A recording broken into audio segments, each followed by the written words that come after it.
A centigrade and a Fahrenheit thermometer are dipped in boiling water. The temperature of the boiling water is 100 degrees Celsius.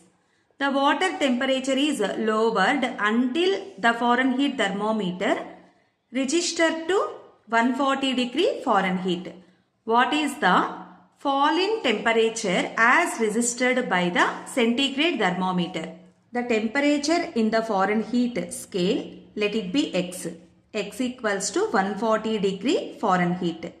First we have to find out the same temperature in the centigrade scale. Let it be y. Take the formula.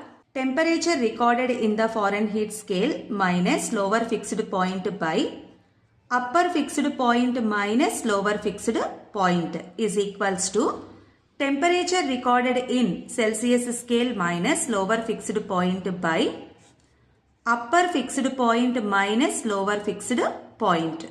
X equals to 140 minus lower fixed point in Fahrenheit scale, that is 32 degree Fahrenheit. Upper fixed point is 212 and lower is 32. Y minus lower fixed point of the Celsius scale, that is 0 degree centigrade, by upper fixed point 100 and lower fixed point is 0. 140 minus 32. 108 by 180 is equals to y by 100. Here 0 0 get cancelled, 2 5s, 2 9s. Then y is equals to 108 into 5 by 9. 9 1s, 9 2s. 12 5s, 60. Y is equals to 60 degree Celsius.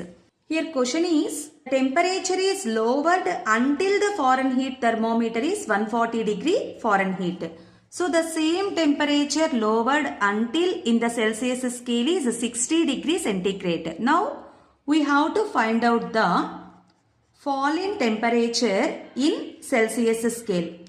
Initial temperature is 100 degree Celsius and now the temperature is 60. 100 minus 60. So the fall in temperature is equals to 40 degree Celsius. Third option is correct.